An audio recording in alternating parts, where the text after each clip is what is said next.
Okay, so welcome once again. So we are continuing our lecture. We have seen until now about the thymus, that is its asymmetrical and bilobe structure. Also it's capsulated. Okay, in newborn it's around 10 to 15 grams. Okay, and until puberty it becomes around 25 to 30, or it may differ some values in some books, like some books mention it about 35. Okay, so it may differ according to. And after puberty it gets involuted, that means it gets shrink.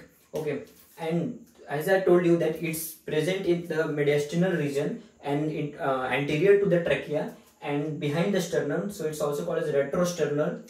And about the origin that we were talking was it has both origin, it endodermal as well as mesodermal. Now let's see how this endoderm, where did it came, from where did it came, and how from where the mesodermal origin came. Okay, now first see the let's see the endodermal. Okay, so if we see the thymus, let have this part. If we see the thymus, it has epithelial cells. Okay, that is called epitheliocytes.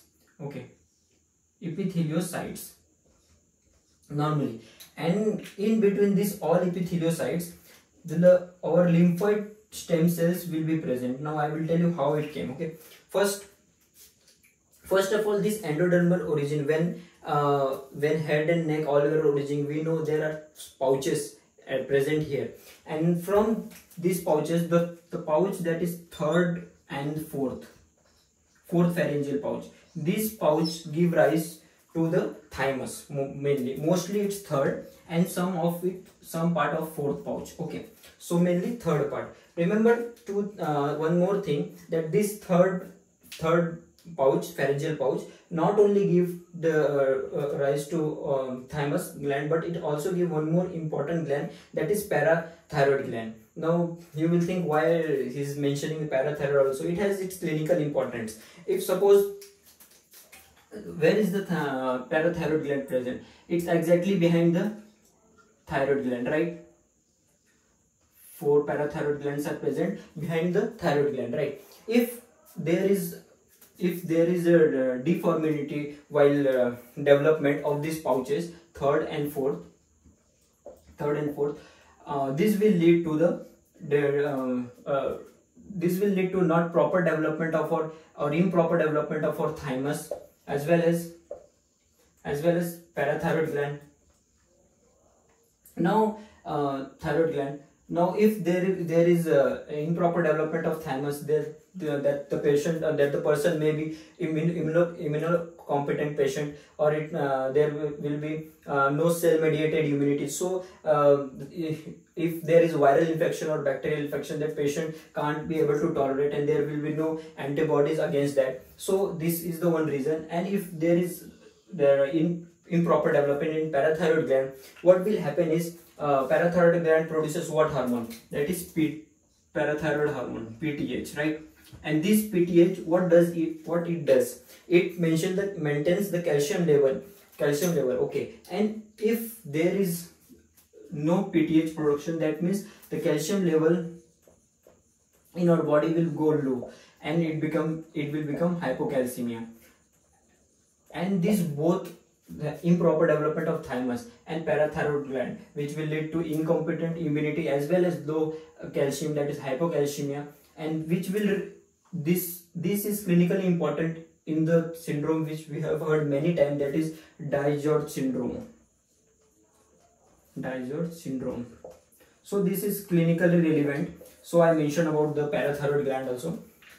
Now see, now let's we were talking about the endodermal origin. So endodermal origin is coming from the third and the fourth pharyngeal pouches. Okay, and now for the mesodermal origin, if you see, mesodermal origin is what? These lymphoid stem cells which are formed in bone marrow. They are going to transfer from bone marrow to this thymus. Okay, so these lymphoid stem cells which are transferred here, they will make the mesodermal part of this thymus. Okay, so what? Now the endodermal part is making epitheliocytes. It's also called as epitheliocytes or epithelium. Okay, this is called epitheliocytes in thymus. or some book also mention it as a epithelial reticular cells. Epithelial reticular cells. Okay. Now, how this lymphoid stem cell is going to transfer in this thymus gland, that we are going to see, and how its development is going to take place. Okay, until now we have seen some of the part of anatomy, also anatomical part, so that we can understand it properly. Now let's move forward.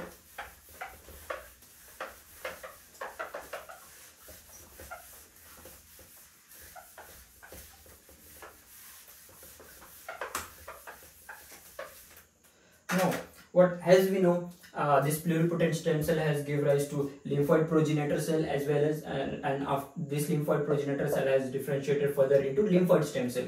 It's still in bone marrow. But what happens is, once, suppose this is, I'm drawing thymus. Okay, and remember, thymus is also has outer part and inner part. And outer part we called it as a cortex, and inner is medulla. Okay, so where this cell is going to come, this cell will transfer into the cortex, remember here. Okay, but as one more thing we need to understand is, there are septas which are formed from the outer part of this thymus. And this, due to this septa, the thymus also get lobulated. So there is lobules, and this is septa, which is dividing. Okay. Many of the time we have heard in histology that there is some cells present in the medulla which is circumscribed like this, in the medullary part of thymus. This is called Hazel's corpuscles. Okay, this is called Hazel's corpuscle. What it if it's matured fully, there must be keratinization presence on this Hazel's. So it denotes about the maturation. So this was about little again the internal part. So we have understood that the thymus has two parts, that is cortex and the medulla. Okay. Now the one thing which we have to remember is, and it's important, that the development of the T cell or the maturation of the T cell is going to take place in this cortex part. Once it gets matured, fully developed, then it's transferred into medulla. So the development will take place here in cortex part. Okay. Now let's zoom it and see how it's going to be developed. Okay, so let's consider one lobule. Okay, this is a cortex, this is cortex part, and here is going to be the medulla. Okay, now first what is happening? First, this lymphoid stem cell is going to enter here. Okay, but there is some stimulant there is some stimulant, or there is some the chemical which activates it and gives signal that it can be transferred here. Okay, so what is that chemical stimulant which help this T cell lymphoid stem cell to enter into the cortex? That is called thymotaxin. Not only this thymotaxin is produced here in the cortex, and these all are produced by the epithelial cells present in the cortex. Okay. So not only the thymotaxin is produced here, but other chemicals are also produced, like thymotaxin, thymosin, thymic stimulating factor,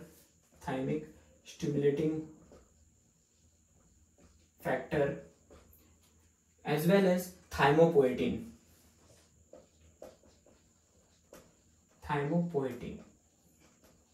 Now what are this they are going to do? Actually they are going to nurse this nurse this lymphoid stem cell which is going to present here, and they help in the maturation of this cell. But the most important, the thymotoxin, which is going to send a chemical stimulant to the bone marrow, to the lymphoid stimulating cells, so that they can enter in a thymus, in the cortex part. Okay, now let's see, once the once the lymphoid stem cell enter here. Okay, suppose this lymphoid stem cell enter here. At beginning, there is nothing present on this lymphoid stem cell. Okay, so there will be no TCR. That means there is no receptor, there is no CD4, or there is no CD8. So nothing is present on here. Okay, so what if both CD4 and CD8 is not present, at that time this stage in the cortex of the thymus, we call it as double negative. What we call double negative. Why double negative? Because there is no CD4 as well as no CD8, but and also to be remembered, there is no TCR.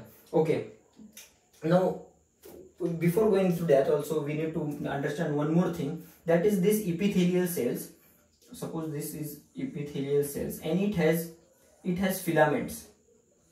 It has filaments, that is called intermediate filaments. These two epithelial cells are attached by each other by filaments. That this many epithelial cells will be there, and these filaments are also called as tonofilaments. Okay, now the actual maturation which is taking place is in this, between these two filaments which attach by these epithelial cells. That means it's going to take place here in proper manner. Okay, so what, so that these cells, that's why this I told you that these cells are also called as nurse cells, and they are helping in the maturation. Okay, now first of all, what will happen once the lymphoid stem cell has entered the thymus? Okay, now these epithelial cells, it's going to be a further stage. Now these epithelial cells, I will draw here. These epithelial cells in green, they will get to know that once this cell has entered, there should be a certain genetic changes in these cells. Which cell? That is lymphoid stem cells should take place. So what are these genetic changes which is happening in this cell is, first of all, there is the activation of two type of genes, that is RAG1 and RAG2. Okay, two type of gene. What this gene is going to do? In first step we have seen that there is nothing present, no CDR, no CD8 as well as no TCR. Still it's a lymphoid stem cell. Okay, still it's lymphoid stem cell. But once this RAG1 and RAG2 gene get activated inside this cell, this is going to produce an enzyme called as recombinase. And we know the genes have mainly two parts, that is the variable region and the constant region. So what this recombinase will do is, this recombinase, this is suppose variable region and this is constant region. Okay, suppose this is variable region and this is constant region. So this recombinase is going to rearrange the variable region, and it will make the genetic material to make in such a way, it's going to rearrange that now the genetic material can produce TCR.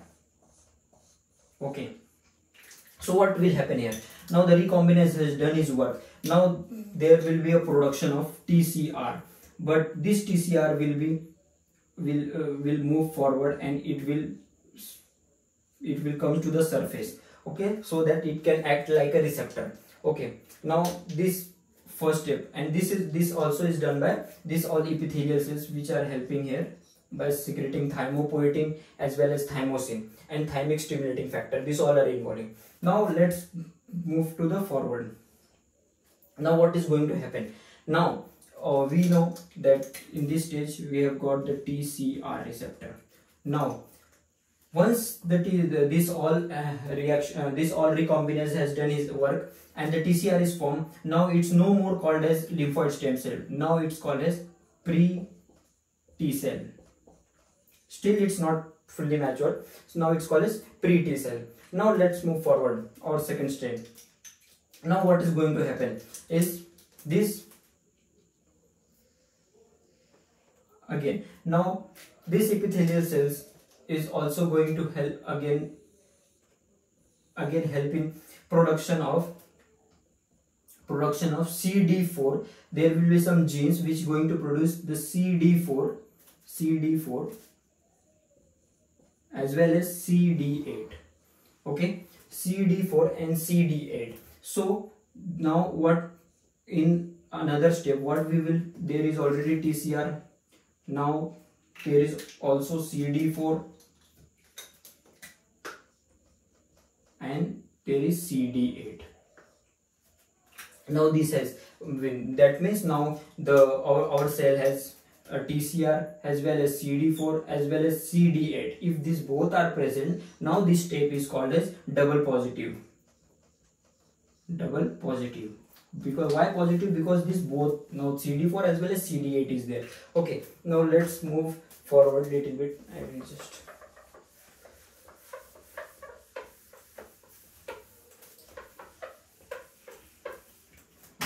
expand it a little bit more.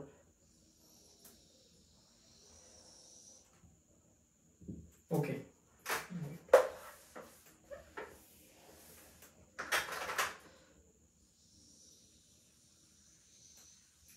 Now, what is going to happen now?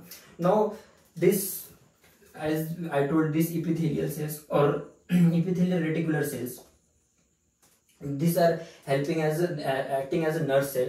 Now, what will happen is this cell is going. Just remember that these cells are going too many tests like that. So we have passed one like double negative, then pre-T cell is formed. Now CD4 and CD8 is also formed, and with along with TCR, so it's called double positive. Now this cell will go under the identification of MHC class molecules. Okay, that means this cell should recognize our self MHC class molecules, that is class 1 and class 2. So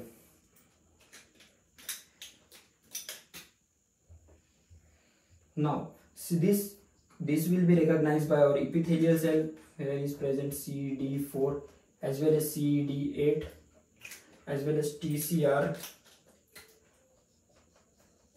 Now it is going to be checked by our epithelial cells as whether it will present with this epithelial cell will present MHC class, MHC class 1 and MHC class 2. Okay, what MHC class 1 will recognize is CD8 and MHC class 2 will recognize to CD4, but it should recognize this if like this many cells are formed. If this is recognized, MHC class recognizes to this, then this cell will move forward. If not, if this is not recognized by our own or MHC class is our own MHC class, if not recognized by this, then this some of the cells which cannot recognize will be apoptosis done, undergo apoptosis here. Okay, now the cell which has recognized already MHC class 1 and MHC class 2. Now let's see what happened. Now this cell will go forward. This cell will move forward. Now at the near to the corticomedullary junction, suppose this is medulla, there is two more cells present, epithelial cells, that is like this, suppose. Okay, now what happened? Our cell has already CD4, CD8 as well as TCR, and it's already recognized by our own MHC class molecule. Okay, now what is going to happen? These cells which are present in corticomedullary junction, these are also MHC class cells, MHC, that is epithelial cells. Now once the cell comes here, this cell, if CD4 is attached, it has MHC class molecule which can make this cell as a specific only for CD4 or CD8. The work of this cell is to make this cell for permanently only for a CD4 or CD8, not both. Until now we have both CD4 and CD8. So if this MHC class molecule attaches to CD4, it will make this cell as a T cell with a CD4, and remember the CD8 which was present here on that, it for permanently it will get deleted or it will get off. So this cell will consist only one, that is TCR or CD4, or and if another at this side also same will happen, but this cell will recognize only CD8. So and the cell which has CD8 as well as CD4, so CD4 will get automatically deleted from, and it will only represent CD8. So this is happening in the corticomedullary junction. That means these cells can't have both. So one is deleted and one is moved forward. Okay, so from here all the cells will be moved forward, but it will get converted into only one class, as it's MHC1 or MHC2. Okay, now this is the last. Now what will happen after coming to the medullary? Okay, I will just show you here.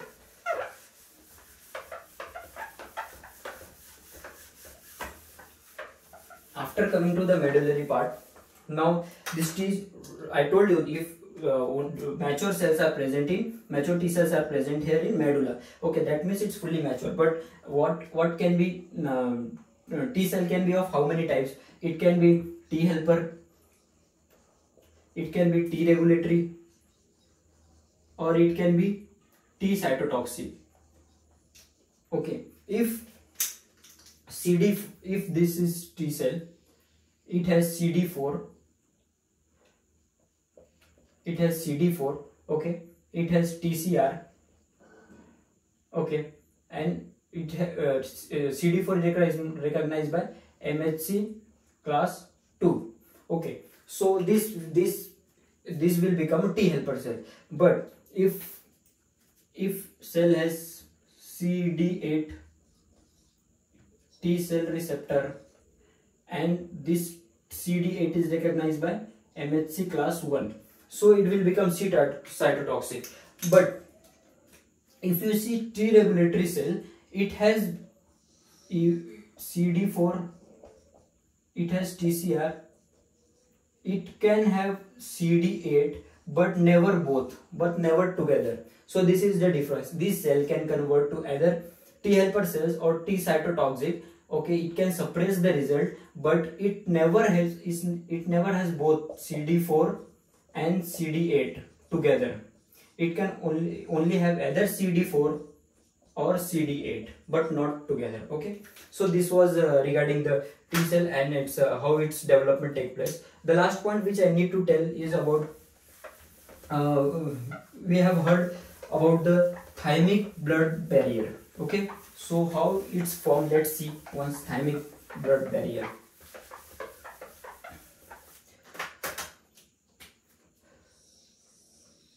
So if this is thymus, we know that let's see, here is the blood vessels passing through this.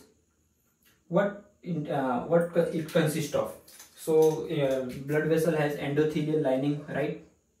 This endothelial lining are connected through tight junctions. Okay, below this endothelial lining are lying on basement membrane. Okay, so let's draw here basement membrane. There will be one more basement membrane. Now I told you that epithelial cells are present. They are working, they are doing as a many functions. Okay, so what will happen? The processes of epithelial cell, that is the filament, they will come here and they will flatten near the basal lamina like this. So what is happening here?